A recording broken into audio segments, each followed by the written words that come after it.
What's up? Welcome to the Being Beautifully Honest podcast and channel. Thanks for being here, being subbed. If you're not, hit the button. And if you're listening on YouTube, hit that like. It's like walking in the room and hitting that light switch. Let's brighten up the place and get into this conversation. Yo, what's going on? How are you? So Good. I'm a moving company. Okay. I come out here to move, her stuff or whatever they got going on, or I don't know what their marriage situation is. Okay. He blocked me and said I couldn't leave. Okay. Yeah, as I say, you can't do that. I mean, you're about to leave. Yeah, we're done. We're Okay. about to leave. Kroy, my ex-husband, is trying to block everything. He's locked me out of the door. Okay. What is the legal situation here? Because I think there was a point that you guys were like, so there's some like a legal litigation going on that people are trying to move out, and some people could not move some stuff. What was the deal? Kroy stole a bunch of stuff, and so I'm just getting out like the treadmill's mine, and Okay. So it was any like so I have a document that says some of it's like obviously irrelevant at this point because there's no purses because he stole them all, but things. Okay. Where's Kroy? He's sitting over here on my China cat. We're coming here to the left. Okay. Hey, right now, sir. Hey, I'm Sergeant for the Milton PD. So what's going on? Well, this individual here seems to think that everything belongs to her. I've Okay. had enough.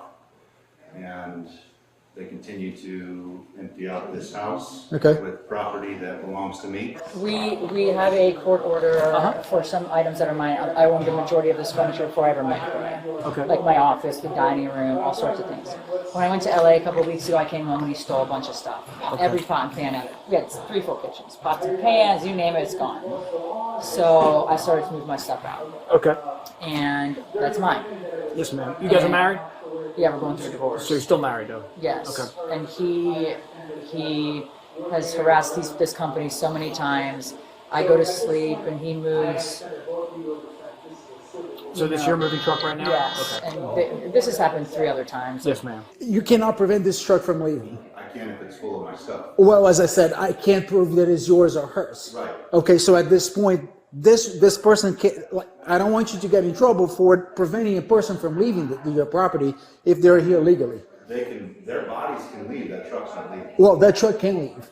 It cannot leave my property once. Well, it's as I on said, my property. that's the well. There's no law. But there's There's her. no law that states anything about that. But it's her property as well. It's my property. It's her property as It's well. my property. Well, okay, but I guess you can't prevent that truck from leaving, sir. I can't prevent that truck. It's on my property.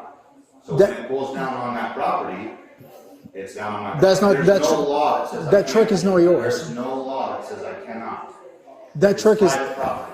that truck is not yours. I know. That truck. Everything on it is. At this point, okay, there's no paperwork. Right. But what's the law of that truck? Can I talk? I'm asking for the law. Okay, can I talk? Yes, you can. Okay, so this truck came over here Correct. with your wife's or ex-wife request, right?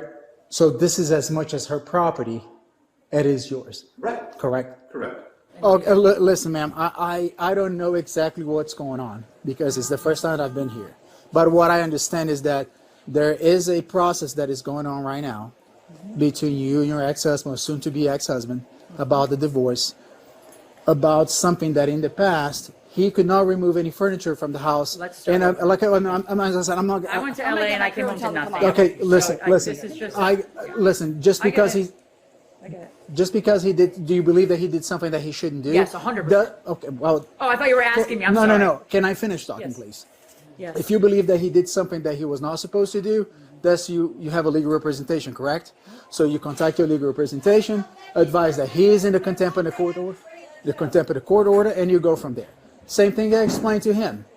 If this is contempt of the court order, he has to file the same thing. It's almost over. I'm moving. Okay, but again, it doesn't matter if it is about there's one piece of furniture left. It doesn't matter. You guys have to come to an agreement, because at this I'm a very point, rational person, sir. Because The at police this- have not. They called for Kroy. They didn't call for me. I understand what I'm saying is that the whole situation is coming because there are two adults that cannot come to like an agreement, and again, there's a reason why there is a Because court he doesn't order like what's done to him. because there's a court order in place, and you guys have to obey what the judge said, what the judge signed.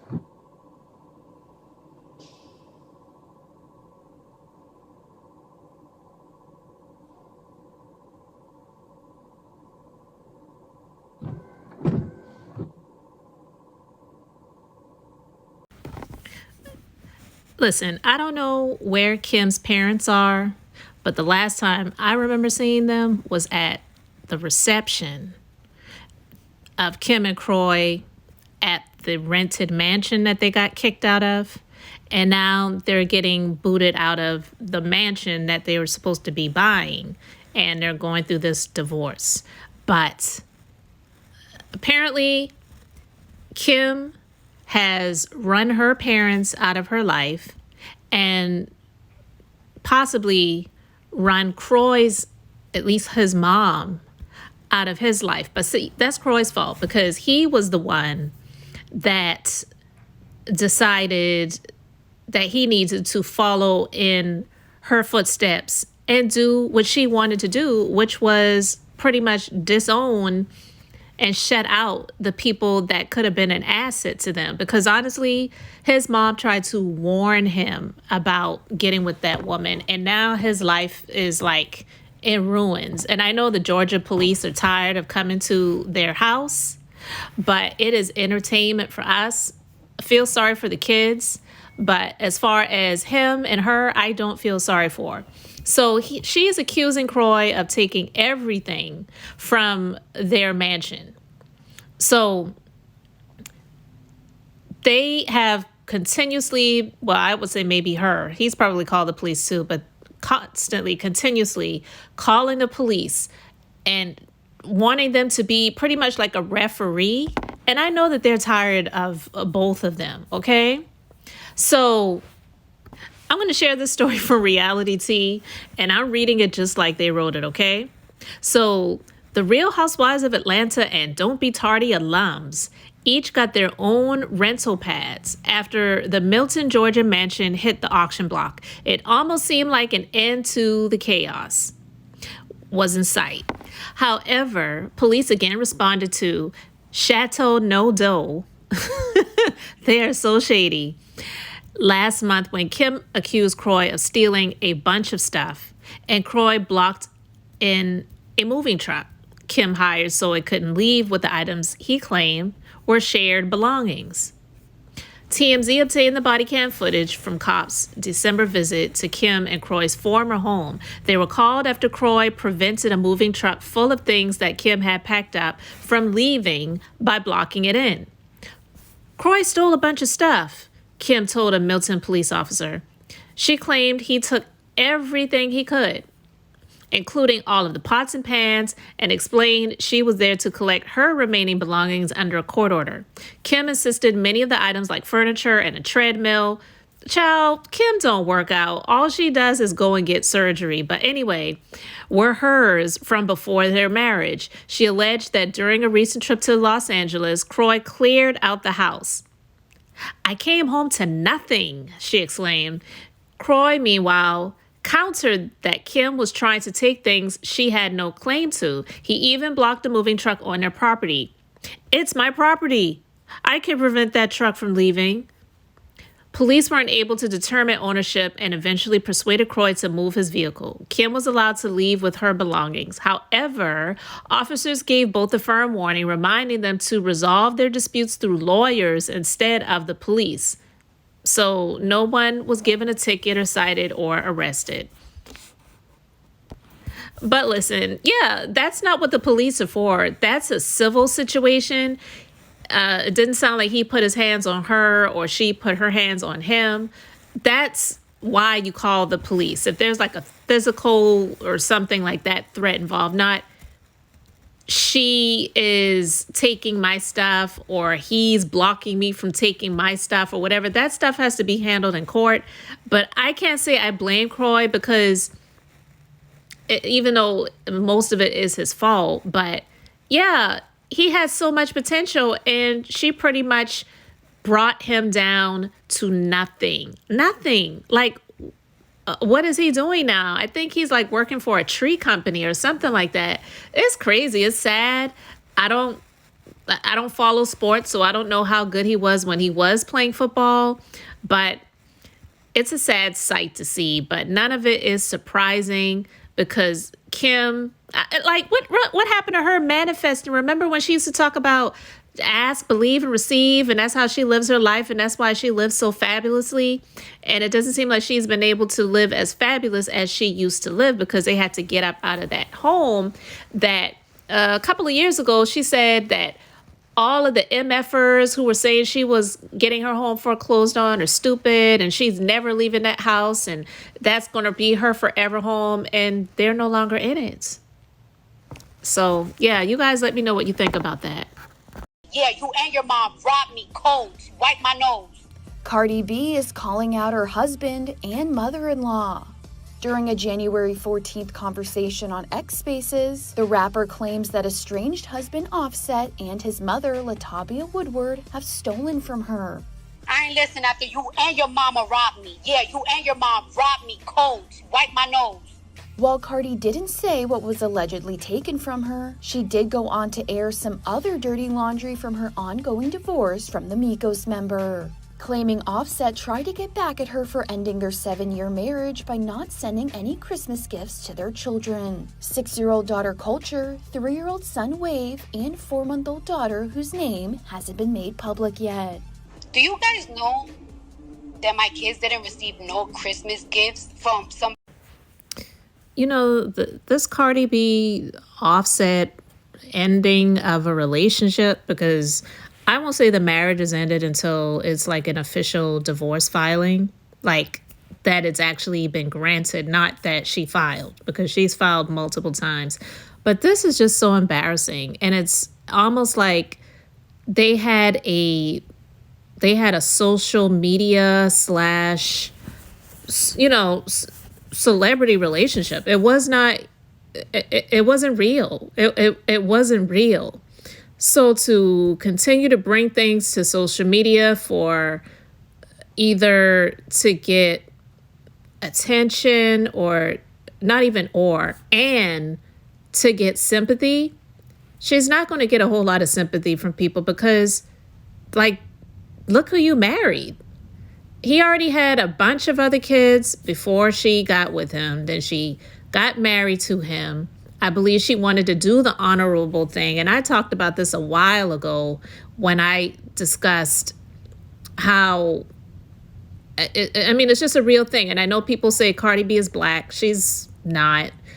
But in the Latina community, Hispanic community, and this is, I guess you could see it as a good thing in some ways, but in a lot of ways it's not.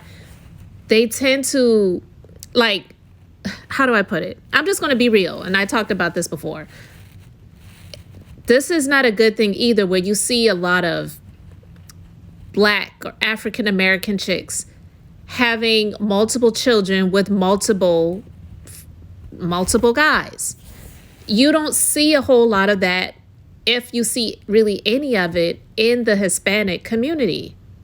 The relationships might be trashed. They might stay in these marriages just for the sake of the family and to save face. And they may have a bunch of kids, but those kids have the same parents. So I truly believe that that is what she wanted, but she chose a real wrong one to try to do that with. And you rarely see the Hispanic females getting with these African American or black guys to try to, like, make a real relationship work. And if you do see that, it's usually somebody that at the time has some money and has some notoriety. Like, you could look at Sin Santana, who used to be on Love and Hip Hop New York. She got with Joe Biden. She had a baby with him. I don't know if they ever got married. I believe they were engaged, but they wound up being in a relationship. She had a baby with him. She wanted to act like he was so enthralled by her, one, because she was Hispanic. And then look at how he did her. And now, they're not together anymore. But I believe she tried to make that work. It didn't work out. And then you have Cardi B with this loser, Offset. It's not working out. It didn't work out. But look who you got with. And it was the same with Sin. It was like she got with a loser guy that had some notoriety and money at the time. And then, you tried to make it work. But Cardi B wound up being the star in that relationship. the one who's worth more, and she made him look like something to some people. They're reporting her net worth as $80 million. What is his? So to continue to come to social media to talk about how he didn't buy your kids any gifts for Christmas, and he wants to do this and he's doing that. And it's like, girl, you're not going to get any sympathy because he is pathetic. So we can't be sympathetic to you getting with someone who is pathetic. But yeah, she's going to continue to bring this stuff to social media. And it's just like, you're not a victim. I mean, sorry for the kids. But again, you chose to have 3, not 1, not 2, but 3 kids with this dude. And he said some terrible, horrible things about her.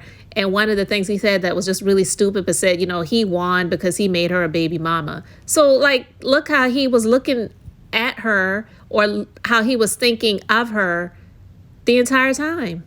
It's just sad. Listen, guys, I listened to the Breakfast Club interview with Wendy Williams, and I ain't even gonna lie, I almost shed a few tears. It was just real sad to listen to it, because to me, it definitely sounds like, I'm not even gonna say it sounds like a Free Britney situation, because honestly, I know a lot of people were saying free Britney and get her out of that conservatorship. And there was a lot of things that were going on that was being reported that she was dealing with that I don't think she should have had to deal with. But I do believe Britney does have some issues that she could have used some sort of assistance, but not the type of lockdown that she was under. But Wendy, yeah, free that woman. It sounded like she was in prison. To hear them describe how she's living, how everything has to go through the guardian, from who comes to visit her, and just like the little minute things that we really take for granted, it's really sad. And to hear her like choke up and cry, because she definitely sounded in the beginning and middle like she was really trying to sound strong. I wouldn't say she was trying to fake anything in terms of being well. I just believe that she was trying to sound like she wasn't hurt. She was trying to sound like she wasn't that bothered and she's going to be okay and she's going to make it. But yeah, based on the conditions that she described and a lot of the things that she has had to endure, and how this person that the court ordered, not someone that she could choose, that she knew, liked, and trusted, but no, someone that the court ordered is controlling her money and controlling how she lives and controlling who she can see and who she can't see. Like, that is crazy to me. And I was one of those people that was like, Wendy's fine. I feel like she's, she knows the assignment. She's just trying to cover and protect herself from that evil ex-husband of hers so that she doesn't have to get back to work, so that she could, or not that she could, so that she would have to start paying him again. So it's like, yeah, wait it out, do what you got to do, lay low, and then eventually you'll be able to come out and just live your life and not have to worry about paying him any money. So that's what I was kind of thinking. But to listen to that interview, I was just like, wow, this is really sad. But Charlamagne was like, I feel like you're ready. You could, go and start a podcast tomorrow. And I feel like she was saying, in not so many words, yeah, that's what I want to do. When she was saying, when she used to be on TV, that honestly was about the money, but radio is her roots. It's what she loved. And doing podcasting would actually be even better for her than doing radio, because it would have for her more freedom, I feel. But until she can get out of this conservatorship, that's not going to be a possibility.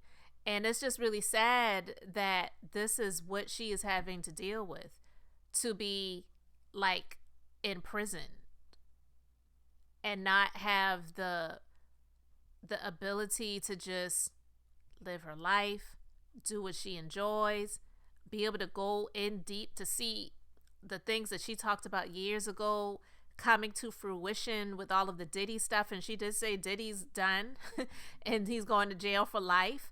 And she's like, you all don't know what I knew.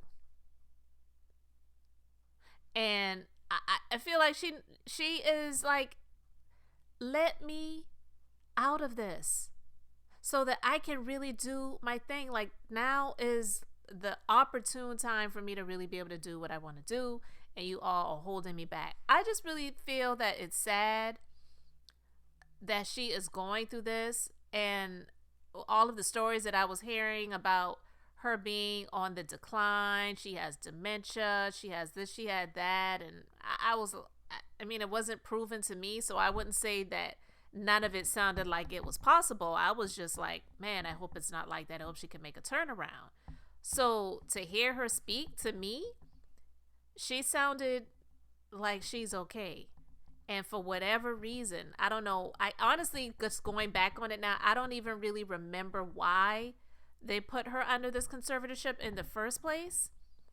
And that's one of the reasons why I felt like, well, maybe this was something that she set up so that she could have a time of reprieve from having to deal with her ex-husband and having to pay him, because how that divorce rolled out and the things that were ruled that she had to pay him and that she had to do and all of the other stuff, to me, I was like, man, that is ridiculous. He can go to hell. Like, girl, go ahead and have a breakdown. Wink, wink, nod, nod. And, you know, and take your time to do what you need to do to stay out of the spotlight and get him off of your back so you can eventually come back out and come back out strong. But when I listened to this interview, I was really sad. And when she was talking about her living conditions and she broke down and she started crying, I was like, man, that's effed up. It's really effed up. She's like, you know, she had like $15 accessible to her. I'm not saying she only had $15, because a lot of people I heard some people reporting saying, oh, she only has $15 to her name. No, that's not what she meant. It's like, that is what all, I guess, at a time, she's getting access to be able to use so that she can go to, I don't know, like Sephora and buy some makeup and nail polish and, you know, little things like that just to make her feel good for the moment. That's effed up. This woman has worked all of her years so hard to get to the place that she was able to get to, and to kind of just have it not taken away, but to be sabotaged and to be held hostage in this somewhat of a prison. This is crazy. But she was trying to be careful in her words because, again, she is under this conservatorship, so she didn't want to say the wrong thing or say too much that's, you know, something that might cause her to have some sort of retaliation taken against her. So she was trying to be careful about the words that she was using, and I completely understand that. But yet, and still, this is messed up. Free Wendy. Free Wendy. I mean, they were talking about possibly going and doing a protest, and she's like, no, please don't.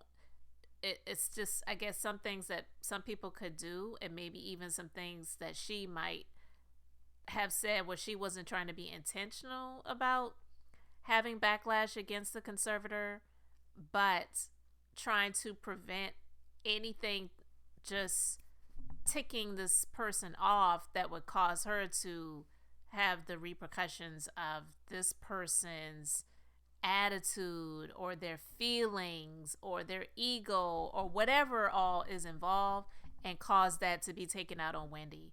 So it's just really sad. It's like, how did it get to this point? I don't want to hear anybody say anything about that's her karma or that's what she gets for talking about. Get out of here with that BS. That is ridiculous. You may not like Wendy Williams. You may not like some of the things that she said over the years, how she's handled some people. And I know I've even heard some people say, oh, you know what? Ever since she said what she said about Tabitha Brown, her life went downhill. Please stop it. Tabitha Brown is not Jesus Christ, okay? She did not blaspheme God or, you know, anything like that. So it's just really ridiculous when I hear people say stuff like that. But you guys let me know, did you listen to the interview on the Breakfast Club? What did you think about what she had to say? And do you think that hopefully at some point soon she will be able to get out of that conservatorship? Thanks for being here, liking, and subscribing. I'm Beth, just being beautifully honest. So until next time, I wanted to keep it brief, beautiful, and now I'm going to say bye.